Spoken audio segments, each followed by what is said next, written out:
A Shaw TV Public Affairs presentation. Instead of dealing with each other on issues that they actually control, mayors and councillors spend all their time whining about the provincial government and lobbying ministers. Isn't it time just to get rid of that and make it a UBCM convention that truly focuses on municipal issues?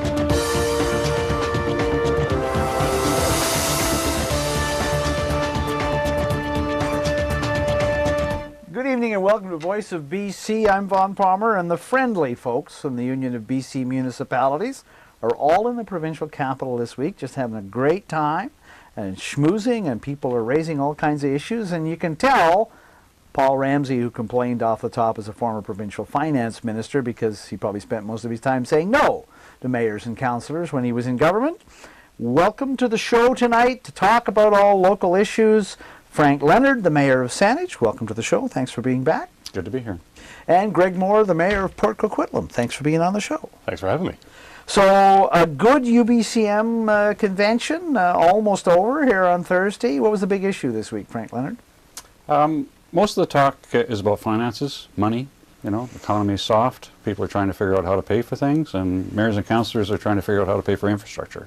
So a lot of talk about infrastructure. It's not very sexy, but pipes and roads and bridges are important to us. So I would say in terms of the issue that carried on through every day was about financing infrastructure, and then of course each day there's always something that's quite topical. The thing that I noticed too, Mayor Moore, is that the federal money, the big plan that came up during the fiscal crisis, the money's starting to run out. So everybody's looking, is there going to be a new plan? Yeah, so that stimulus funding actually ran out a while ago. It had to be spent within a certain time to stimulate the economy. So they're now planning for Canadian Infrastructure 2014 plan. So the federal government's out talking to everybody about what should be in it, how should it work. Local government, UBCM, has some resolutions that says, you know, it should be predictable, it should be long-term, and it should be directed by local government, not by a policy somewhere else. Close vote this week at the UBCM, Mayor Leonard, on tanker traffic on the coast. I would have thought that would have been a much more decisive vote against tankers, but it nearly a tie, right? Mm-hmm. Well, it's a wonderful province. You know, there's a lot of resource economies, and there's even some in, you know, us Cappuccino folks in the suburbs of the Lower Mainland and the island, as we're so described. There are many people there that are dependent upon resource economies. You know, there's engineers and scientists and this, that, and the other. So you know, it's a fascinating province. You simply can't take one position and expect it's going to fly the same in Kootenay and Peace River and Prince Rupert. So that kind of dynamic, I think, came to the floor. BC's most controversial resource, shall we say, BC Bud, was up for a vote too, and a solid vote in the idea that we should basically legalize it. Yeah, the wording was to decriminalize marijuana, and there was quite a lively debate around it, but it passed. I was chairing that session. At least 70% of the people voted in favor to decriminalize marijuana. It wasn't really even close. So, fascinating. I wonder if we really could do it if the Americans aren't doing it. I wonder if it wouldn't create a lot of problems at the border. Well, and that was one of the comments that came up. You know, I can't remember the stats, but, you know, of the 100% of marijuana that's grown, less than 10% is actually consumed in BC.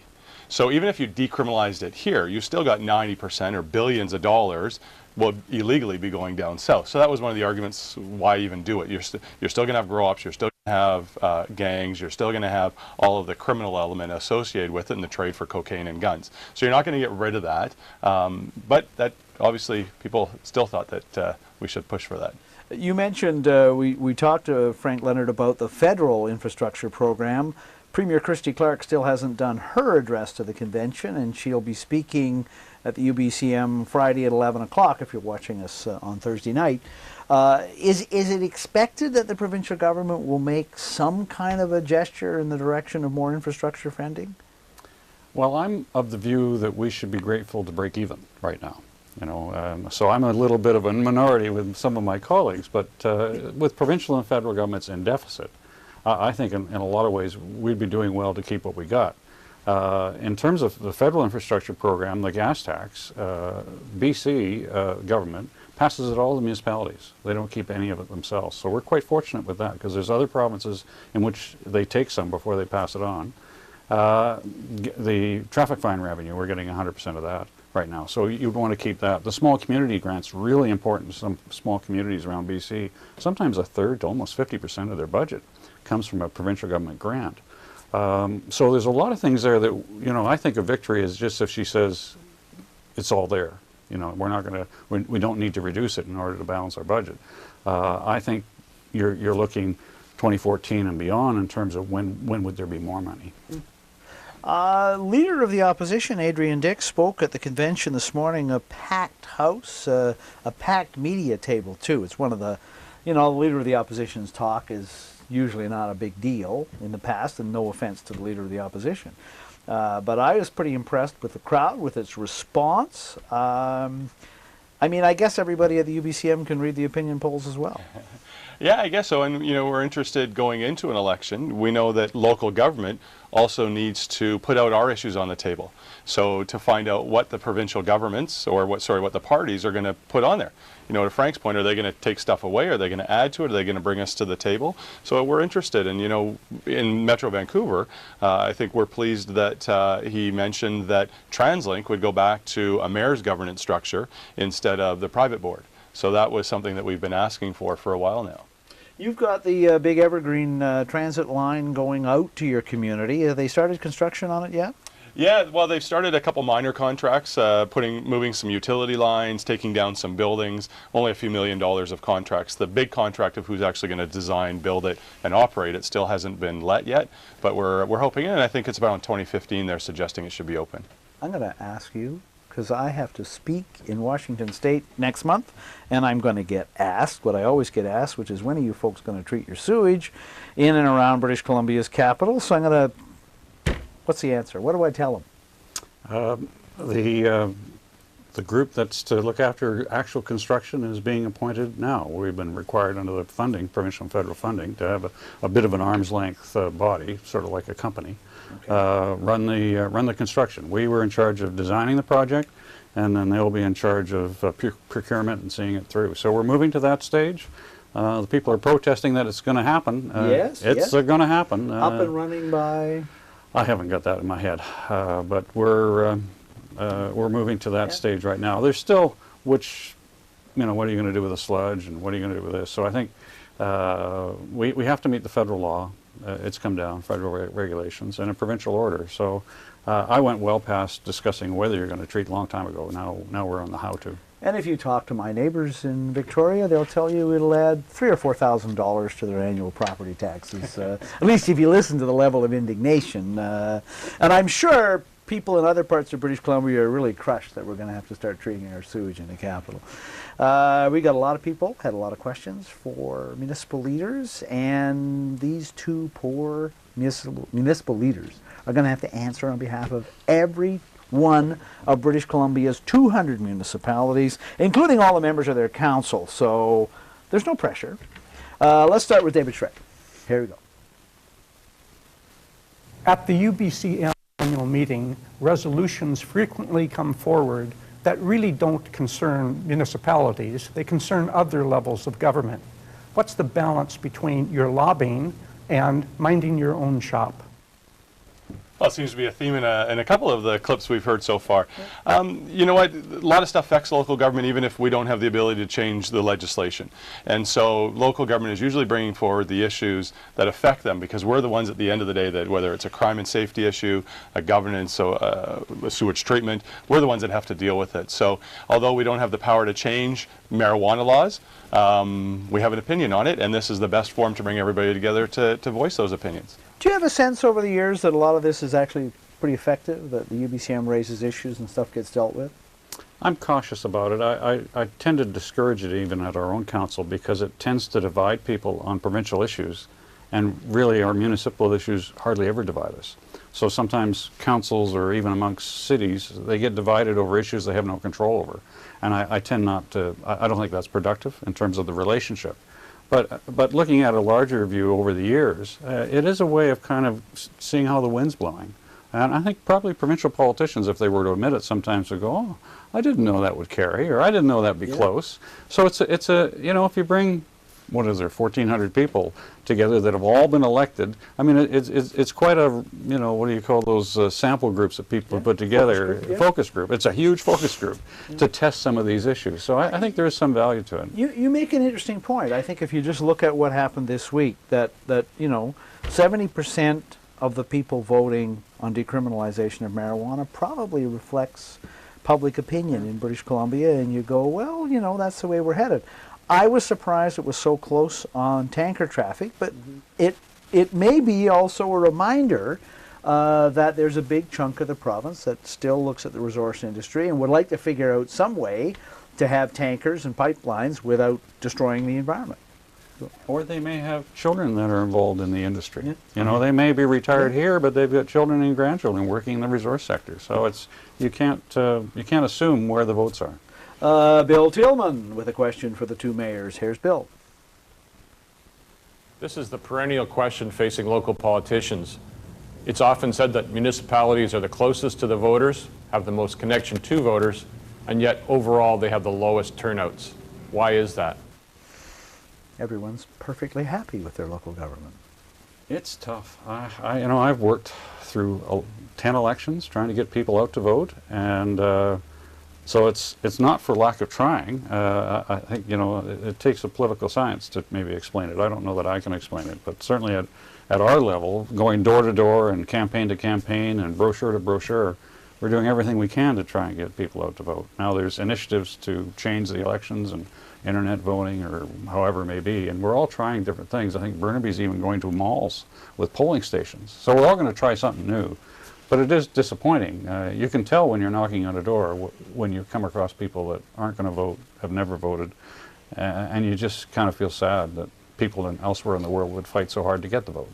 Two things I wonder about. Is it because the news media pay a lot more attention to provincial and federal elections? And is the thing that you notice that turnout jumps when something's happened to really anger your electorate?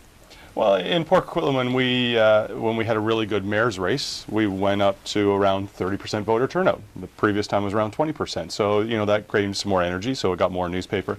I think there's some other things, you know, provincial and federal elections, you get a voter card, right? Tells you where to vote. Tells you have to go to that poll during this time. Municipalities generally don't do that. We don't have to send it out. We put it in the newspaper. We vote on Saturdays and not on Tuesdays.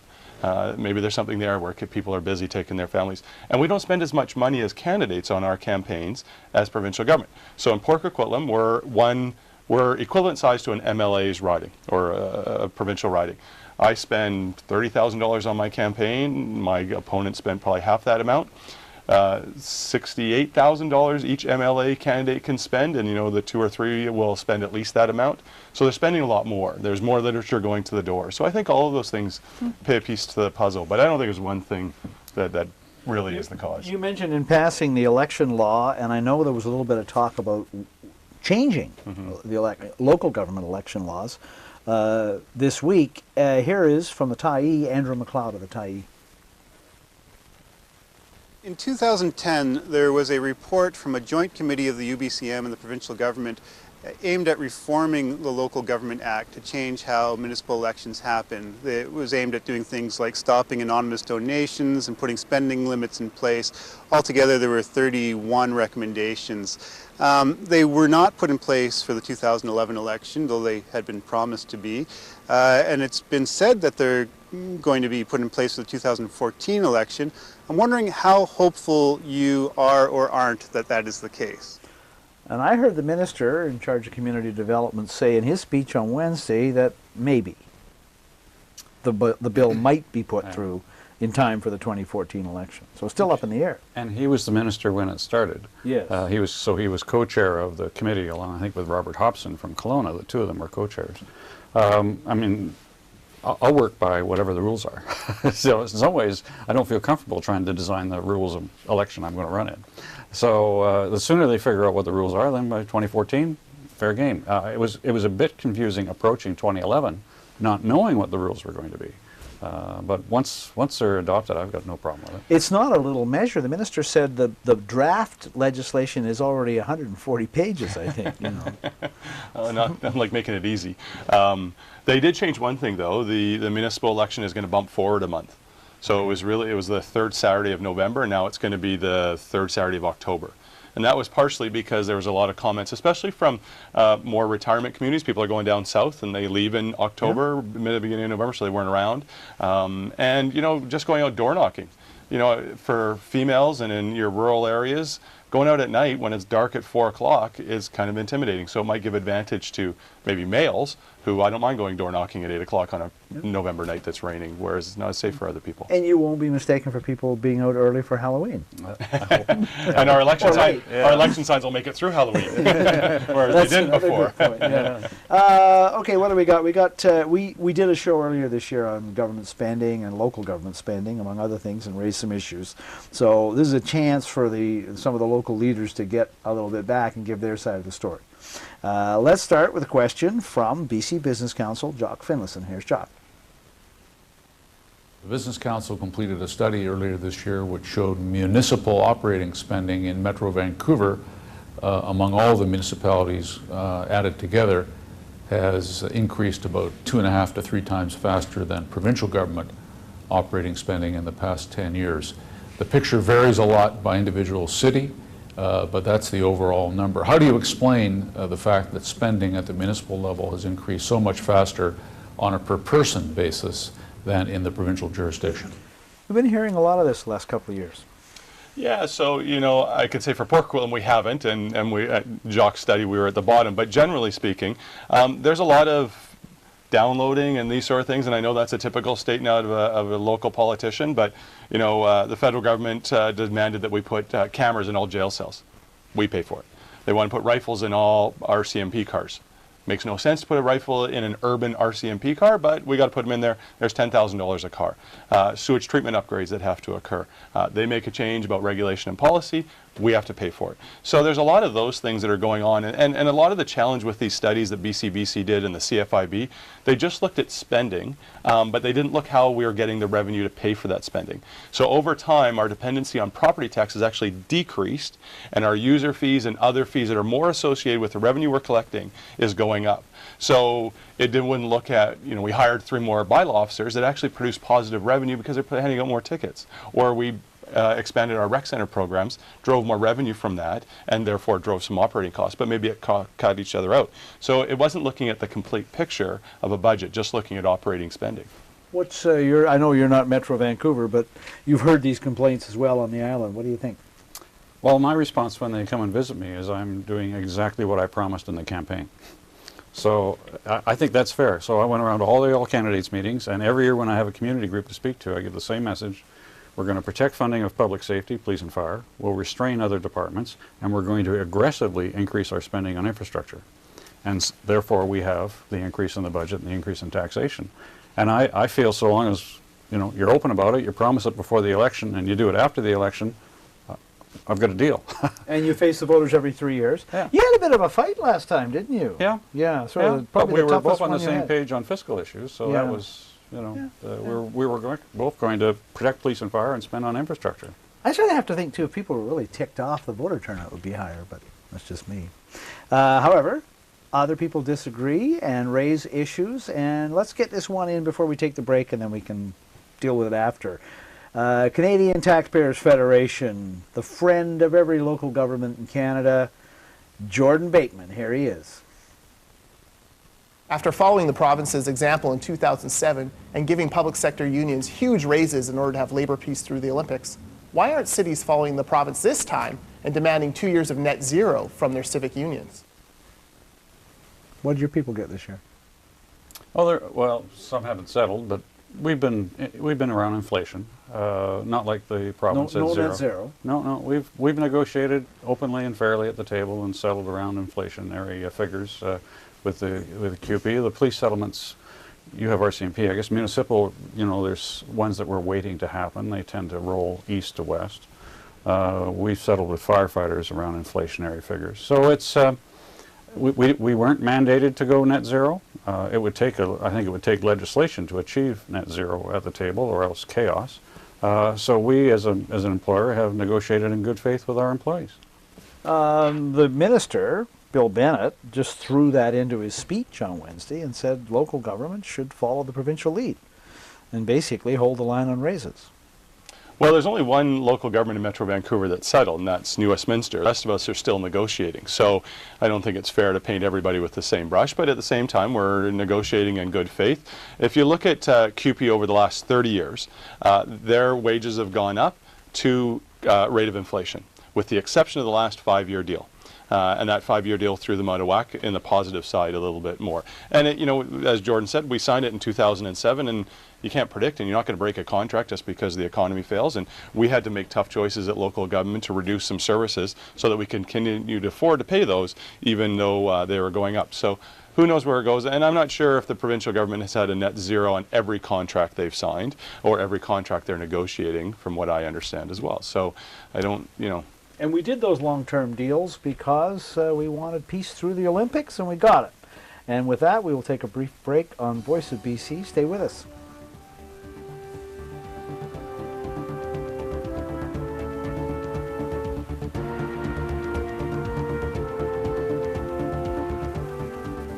One of the most important topics at this year's UBCM will be public transit. There's been an audit of TransLink, an audit of BC Transit, and mayors and councillors across the province are very concerned about the way it's being funded and the lack of services. I expect the provincial government will come under some significant heat on this topic. Our roads aren't the only thing gridlocked. Cities claim they're underfunded by the province. The provincial government says cities are overspending. Meanwhile, taxpayers clutch their wallets and wonder, when will the thousands of dollars we pay in taxes to these different levels of government finally be enough? So, welcome back to Voice of BC, and one of the two mayors here was reminding me during the first break that Jordan Bateman used to be a councillor, right? He was on council, what, Langley Township? District of Langley, yeah. District of Langley, yeah. Never He was a hold-the-line guy then? Never voted against a budget. So, you know, wanted to Well, build he's in more a roads. different group now, you know. Fair He's enough. got a job. Let's go to Phil Hochstein with a question on pay equity. Here's Phil. Municipal workers make 30 to 40% more in compensation than private sector workers doing the same work. For example, a lifeguard at a municipal pool makes $23 an hour, where a lifeguard at a private water slide park makes $13 to $15 an hour. 70% of British Columbians think this compensation inequity is unfair, according to a recent poll by the Canadian Taxpayers Federation. My question to you is this: are you prepared to support legislation that would end this compensation inequity between municipal workers and private sector workers that pay those taxes? The provincial government would have to impose this by legislation, right? It's not... Well, they would force us to break collective agreements that we've negotiated in good faith over many years. And so I'm not sure how anybody would propose to do that. That's... Or for the future, bring in some kind of wage controls at the local level. But you'd still have to have a two-tier system. If our lifeguard is paid $20 an hour and we're forced to pay them $13, there's, you know, a constructive dismissal clause that would come with that in a heartbeat. What do you think? Well, I believe in free collective bargaining, and our employees and the employer bargain freely and come to these agreements. Sometimes it's because of pay equity within our employment group with 1,500 employees, men and women, and different tasks as well. And one needs to think in terms of recreation. It's easy to pick on recreation, but those folks don't often get a lot of hours. They're not full-time career positions in many cases. Sometimes they're getting 2 hours here and 2 hours there, and away they go. So I think you have to be careful about that. Certainly, when we're competing, and we're competing for engineers or planners or directors of finance, we're competing with the private sector, and we're in the same ballpark because we have applicants from private and public sector. So I think the recreation ones is a little bit not as accurate as the other parts of our full-time employees. Tax room. You hear about it, talk about it. What does it actually mean? Question about it. Former finance minister again, Paul Ramsey. Here he is. One of the ongoing concerns in municipalities, at least as expressed at the UBCM, is they want more broad-based ability to tax. Well, they really want that ability, but they don't want to actually use it. Their broad-based ability to tax has been expanded, but mayors and councillors have decided they really don't want to use it. What they really want to do is ask for more money from the provincial government. Fair question? Well, certainly in Metro You're going Vancouver, no. yeah. You start, well, you start and then we'll go. Well, they were given a menu of taxes, but they weren't given the trigger to use them. It still requires provincial approval for transit and transportation. So I think that's a bit unfair. We certainly don't have new tax sources. And I wouldn't advocate for them in these economic times anyway. There's only one taxpayer. We're having to get by with what we got now. And we're restraining, like I say, all departments except public safety are being restrained. It'll be the third year with a 1% cut. So I think that's not as accurate as being described there. I think particularly in Metro, there's a talk about new taxes, but the triggers haven't been given to local government. So yes, TransLink has got a serious funding gap and still does, both on the operating and the capital side. There are options, but they still need provincial approval. Well, they do, and we're not afraid. You know, Paul said that we don't want to make those decisions. Well, back in September, 2 months before a municipal election, we voted to increase gas tax by 2 cents. Nobody got unelected or kicked out of office because they made that decision, because it was a good decision to help fund the system or keep the system where it is. There's still a gap, though, isn't there? Oh, there's a huge gap. Huge gap, and I might differ with Frank here. I think don't give us grants anymore. Don't give us infrastructure grants. Give us the ability to fund our own services.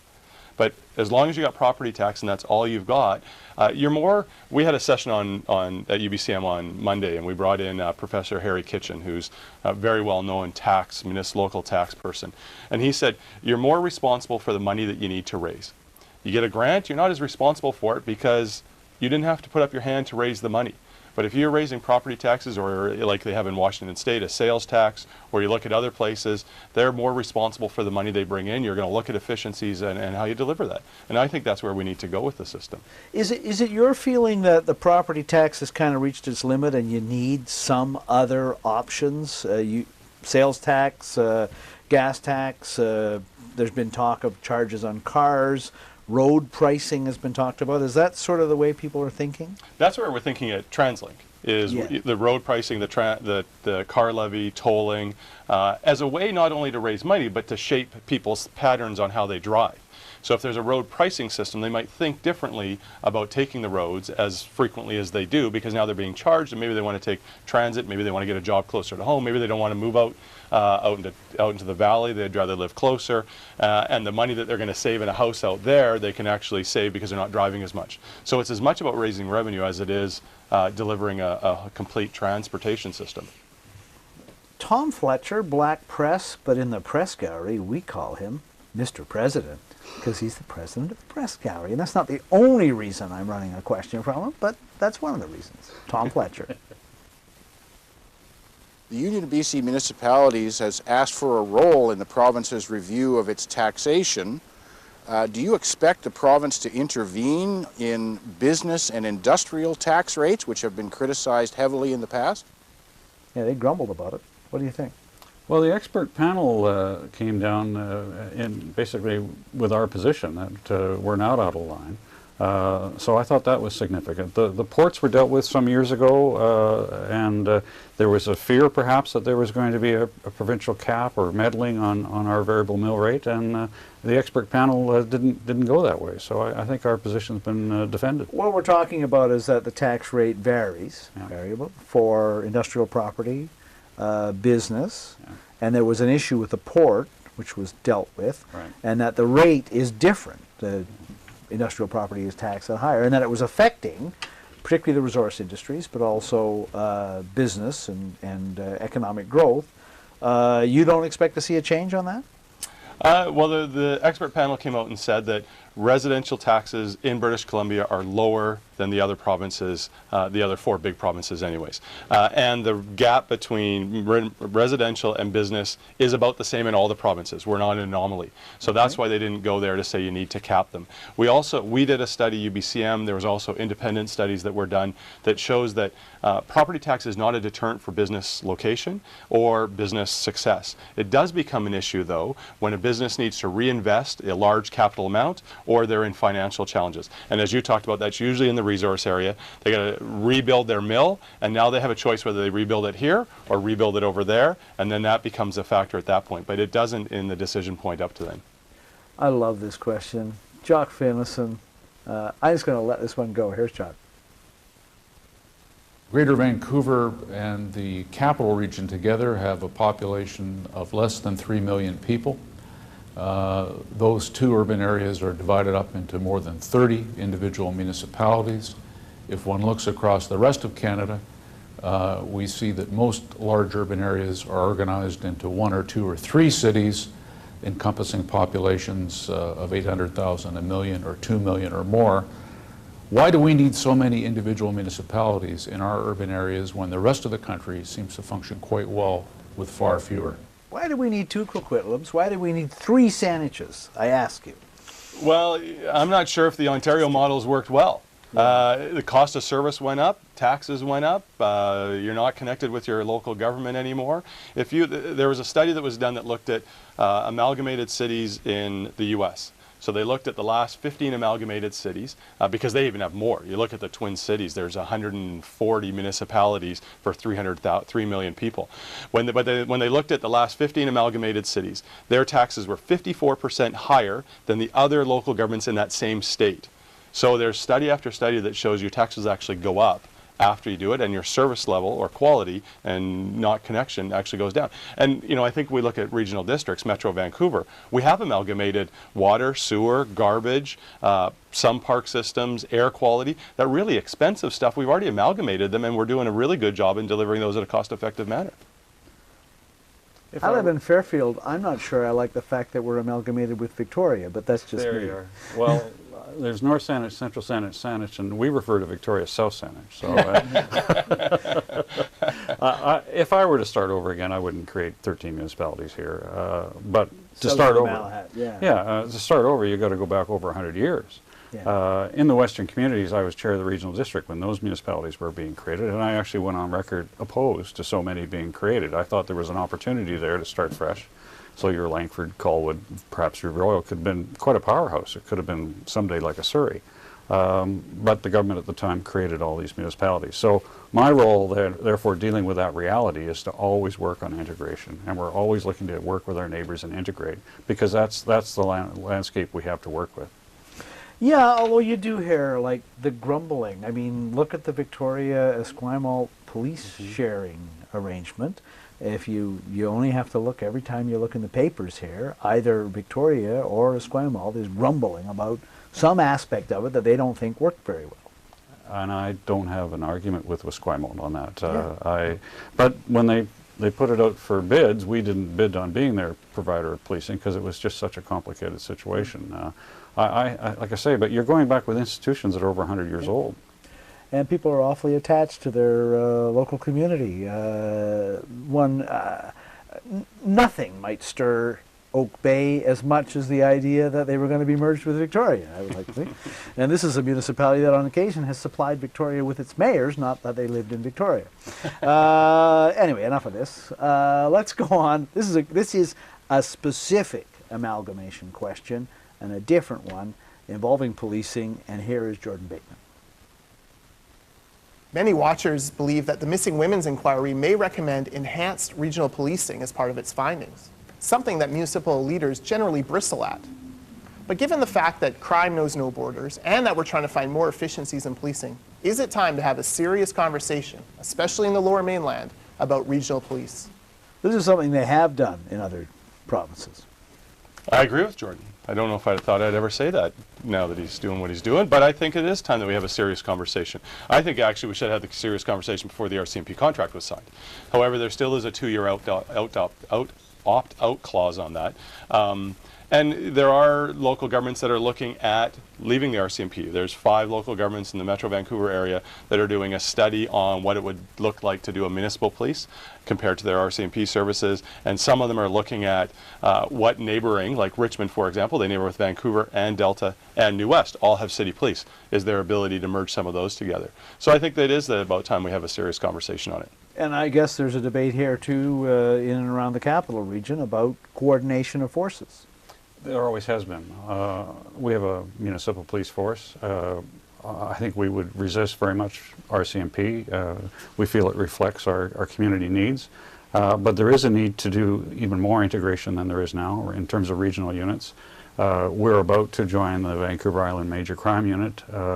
the RCMP, it's very hard to pin them down on the cost of anything right now. And I would like some certainty about costs if you're going to turn your major crimes over to a regional unit. But we're going to join. We're a member of every other regional unit that already exists here, and I think that's where we can really make a difference. But the frontline patrol, community policing that we do with our own department is very well received and quite cherished by the people we serve. Oh, this one. This issue fascinates me because every time I get into open line radio in Vancouver and the question of tolling the Port Mann Bridge comes up, we go round and round and round over what would be fairer than tolling the bridge, and every single caller who has a different idea for how to handle the tolls is followed by somebody who says, no, that's not fair, this would be fair. And most concepts of fairness involve somebody else paying the toll, I would say, but I would feel that way too. So here we go with a question on tolling, and we'll see how far we get on this before the break, and we might have to take it up afterward. Bill Tillman on tolling. Mayor Moore, the new Port Mann Bridge is very important to your municipality of Port Coquitlam, and we've seen the toll come from $3 a trip down to $1.50 a trip as a discount. What do you think is the right fare, and what do you think about tolling other bridges which are already built? Well, it doesn't affect my municipality too much, but it does affect all of us in the Lower Mainland. I think we need to look at a broader base to it. I think we need to look at a road pricing strategy that will look at the bridges and other major corridors, again, to shape the system as much to raise revenue to pay for the system. The one thing that I really don't like about the new tolling strategy that they've come out with, it doesn't coordinate itself with the Golden Ears Bridge. One's run by TransLink, one's by the provincial government, two separate brands, two separate transponders. They do cross-work with each other, but it's still a confusion. The one thing I don't like about the Port Mann is they've capped it. So you could buy, not capped it, but you could buy a monthly pass. So that's just going to be a cost of living in the valley, $75 a month just to live in the valley, instead of saying, well, if you use it 1,000 times, you should be charged 1,000 times. That would then deter people from maybe using it as much and then living closer to where they work or where their business is.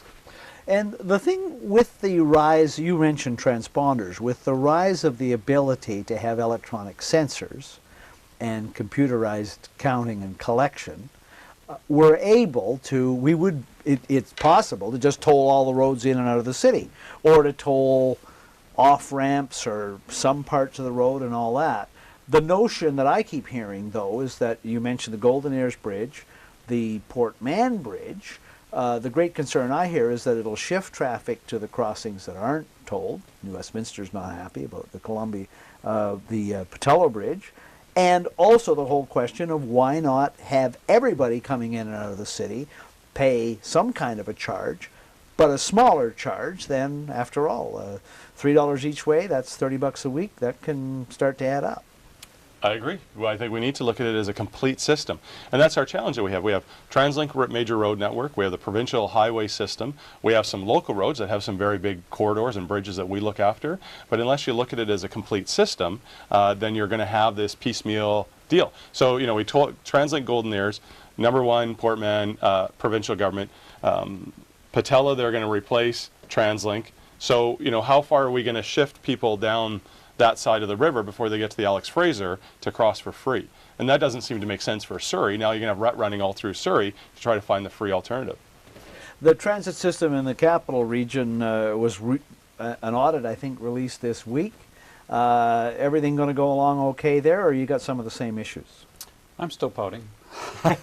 we tried to, there's about 40 communities around BC that we stirred up quite a little rebellion about dealing with the Crown Corporation and BC Transit, and most of us didn't even know it existed. No, but it's really frustrating to have such a key service, and one that's going to be so important in decades to come, transit and transportation, in the hands of a Crown Corporation, with local control just simply being a few folks appointed by a cabinet minister into a commission. And so some of us have been working really hard to get local control of transit, local regional control of transit. So the same Crown Corporation that handles the provincial capital runs the transit system in Prince George? Nanaimo, Prince George, Quesnel. So it's out of date. It's almost feudal, that the ordering council shall pick 7 people from the capital region to be on a commission. I mean, I've been one of them forever, so I mean, maybe, I'm shooting myself in the foot here, but it's not democratic. It's not doesn't represent everybody who's paying taxes. And it's not going to achieve what we want decades from now, which is an integrated regional transportation system linked to planning and land use. And I assume that the report didn't say any of this. No, we came that close. But, you know, the ministers changed from Blair Leckstrom to Mary Polak just recently. At the worst possible time when the independent panel report came down.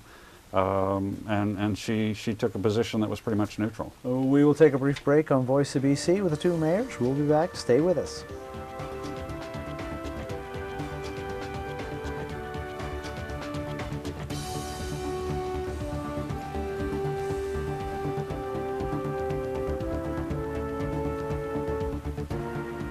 I think there's a lot of potential for local governments and First Nations to work together, and it would be an economic development. You know, what is the vision we see for our area? How can we work together? How can we help one another? There are more ways to connect with us at Voice of BC. Follow us on Twitter at Voice of BC. Send us an email to vobc@shaw.ca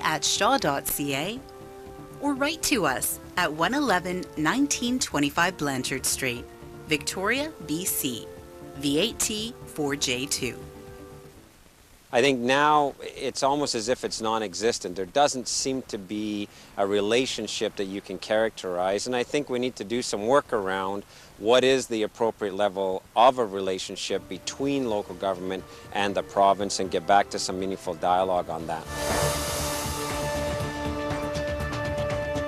And welcome back to Voice of BC. And when we went away, we were talking about the eccentric arrangement for handling transit systems around the province, with the exception of the Lower Mainland, which is they're all run through this Crown Corporation called BC Transit. It needs fixing. I assume, Mayor Moore, if somebody came to you and said, why don't we go to the TransLink model, you might not necessarily recommend that? No, they'd probably be sorry that they asked. It would take me so long to explain. But, you know, the mayors, we're a mayor's council. We have two jobs. We appoint the board based on recommendations that come to us. So, and we get to approve supplementary budgets. Supplementary budgets means cost increases, so increase in service, but how you're going to pay for them. We don't get to decide the operating budget. And as we just learned, we approved a supplementary budget, as I talked about with that 2-cent gas tax increase. Yes. Their revenues went down in many different areas, and they took the supplementary money that we gave them and put it back into other operations. So we didn't even get what we kind of bought back in September. So it's just, it's just awful. It's so disconnected from our local needs. You started all this trouble. How would you organize it if you could? Well, where TransLink was when it was first designed, where Metro Vancouver Board, in those days it was still called Greater Vancouver Regional District, but it was locally elected officials would represent their citizens and control the transit and transportation system. So TransLink at the start in the design of it, I think, was fairly valid. It went sideways when, 2007, 2008, when they decided to go with a private board, take it away from the regional district, go with a mayor's council. Then all of a sudden you had different pieces that really didn't have direct control and authority, nor were they elected and represent the people they serve. You think the tolling debate is controversial. TransLink organizational models, of which there have been 3, I think, in the time I've been doing this. And who knows, we may see another one if there's a change of government. This is a good question from Bernard von Schulman. The big city issues sometimes dominate for obvious reasons, but there's a lot of rural challenges as well. Here's Bernard. Many forestry-dependent communities in British Columbia rely on property taxes of the forest industry, sawmills, paper mills, etc. What we have now is some communities that are having so many problems with property taxes that they're having to consider fire sales of municipal properties to be able to meet their needs. Such as an example is Prince Rupert is desperately trying to find what things does the city own so they can sell them to build their new emergency services building. Having a lot of smaller municipalities, is it good? I mean, are the dialogue around that good and constructive? And the UBCM works hard to make sure their executive represents all regions of the province and all size of communities. But certainly, and for that reason, I think the executive always has been aware of the struggles of small communities. And I'm aware of it at the Municipal Finance Authority, where we issue their bonds and debt, particularly for Rupert. We've been through some very tough times. So we're a strong as our weakest link. And we do work hard to make sure that policy is appropriate for all of our membership. You mentioned the Municipal Finance Authority, which I was at their anniversary meeting a while ago. And this is a fascinating organization created by W.C. Bennett, right? And I don't think it's ever had a default, and it's got many years had a better credit rating than the province, right? We just went to market today, and I was going to announce it tomorrow, so you can have it first. We're the first time under 3% for a 10-year bond, so we're lower than most provinces. We were in the market today for 2.85%. It's because we got 3 AAA credit ratings. Never had a default. We guarantee each other's debt, and we're very conservative, small c conservative, financially. Our communities around BC are actually, despite, you know, the Taxpayers Federation or what, their books are in great shape. Their reserves exceed debt. They pay as you go for most of their services. So that's, you got me started. We're in great shape. Go ahead. Talk a little bit about rural BC, even coming from POCO. Well, and as Frank said, with UBCM, that's the best part about it. It brings all of those issues together. And you know, we have seen an increase from the provincial government in unconditional grants to rural BC from 50 billion to 150 billion. So that's helping them out a lot. But I think, you know, we're all struggling with infrastructure costs, with upgrades to sewage treatment facilities. And one of the things that's interesting is the numbers in Metro Vancouver are bigger. Right? We got more zeros behind them, but the effects on the property taxpayer is almost the same. It's just as great in North Van when we have to build a new sewage treatment facility. It's a $400 million facility, but their taxes, potentially, their sewer taxes will go from $186 a year to $1,300 a year if we get no provincial and federal support. Same with rural BC. So when we come together, we're stronger as a voice to help lobby for some of this infrastructure funding. We've got a little bit of time left and a few more questions.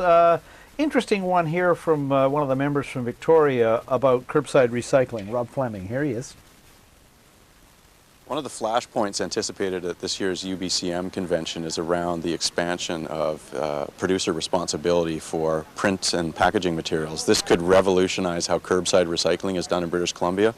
A lot of large municipalities as well as rural municipalities are pushing back against the government. This is already in law. The regulations have been changed. It's coming down the track. How do you as mayors believe that you could best resolve this difference of opinion or concerns that you have with the provincial government?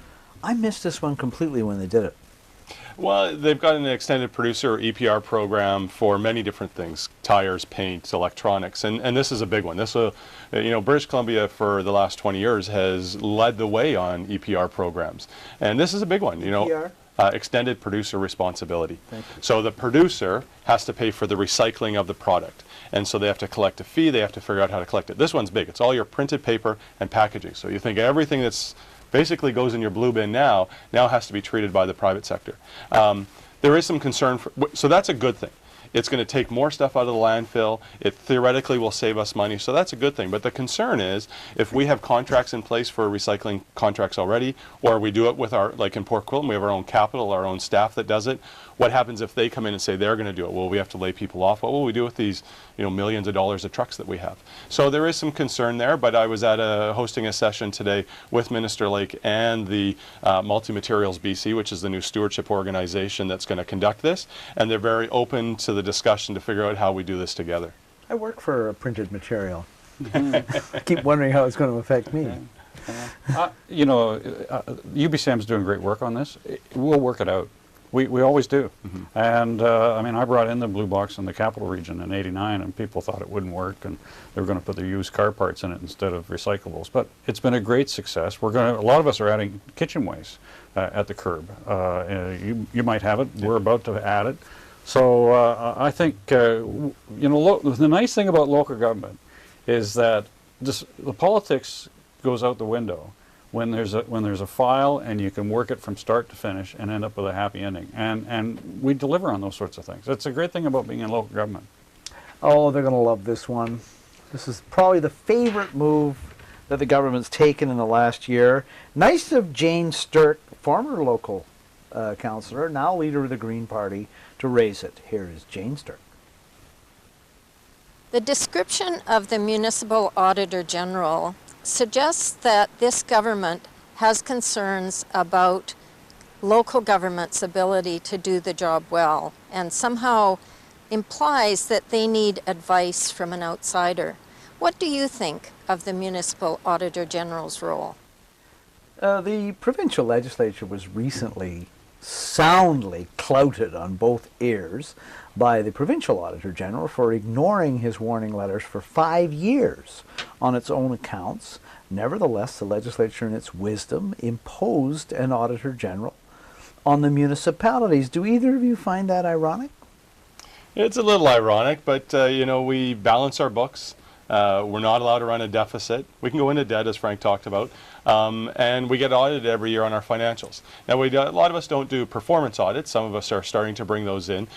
So at the end of the day, UBCM tried to work hard to, well, they opposed it last year at the convention, but if it was going in, we wanted to be a part of it, and that didn't work out too well either. So we'll have to see how it goes. But, you know, at the end of the day, if I can learn something to do something more efficiently from Sannich or somewhere else, that's a good thing. And I shouldn't be embarrassed that, you know, we aren't doing it as good as someone else, because we can learn. What do you think? I was in favor of it. I was in the minority amongst my colleagues, but I have no problem with it. Come in and look at the books. It's not my money, it's the taxpayers' money. Yeah. Come take a look. In the corporate world, you have external auditors just for that reason. You want an independent set of eyes to look at the books. So, where does the process stand at the moment?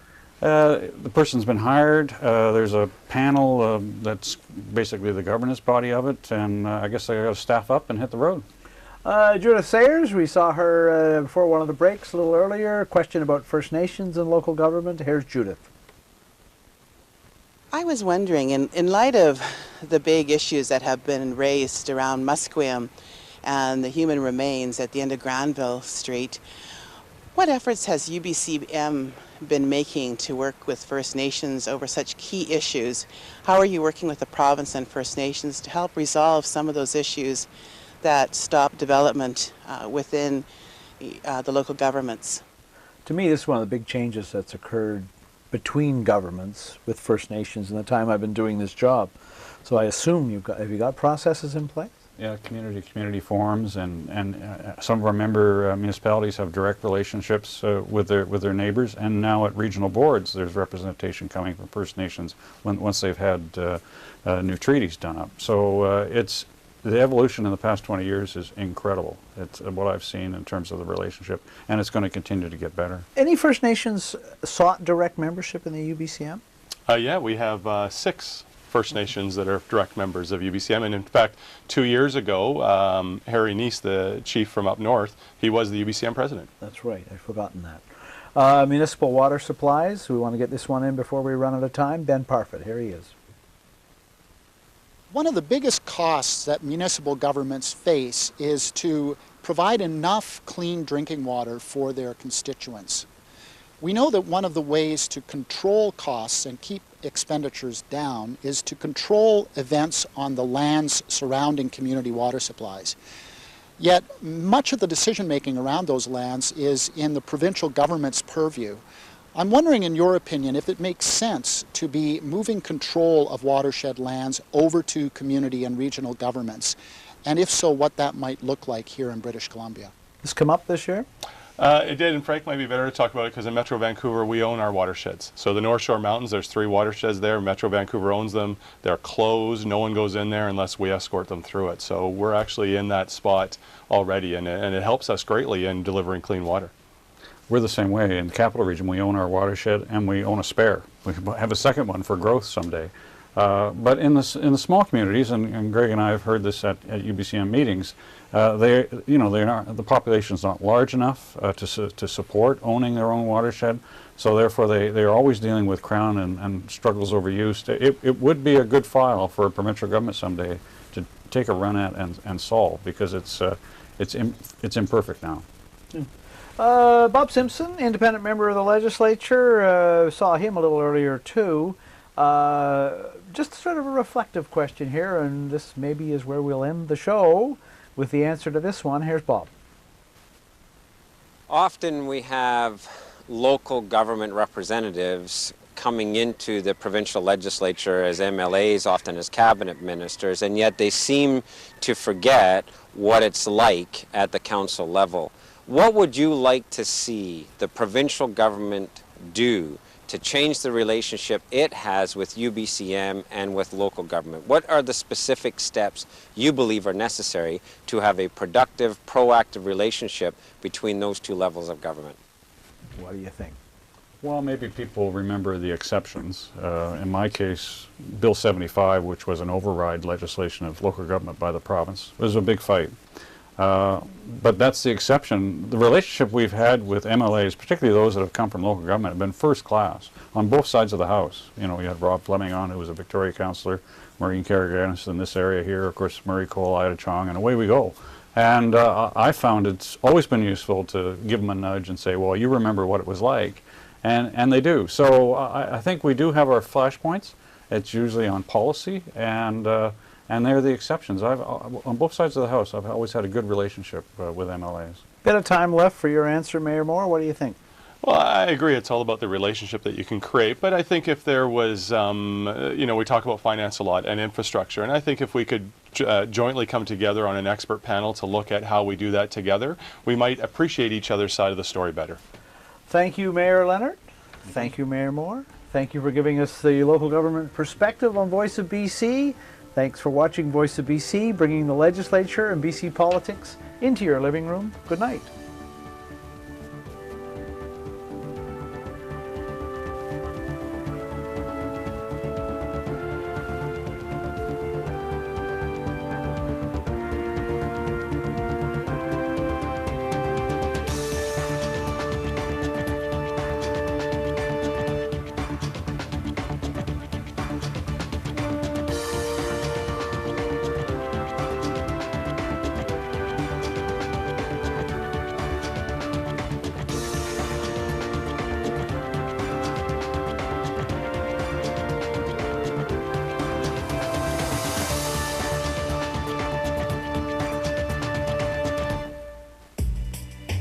Accommodations for some guests of Voice of BC is provided by the Victoria Regent Waterfront Hotel and Suites, overlooking downtown Victoria's Inner Harbour.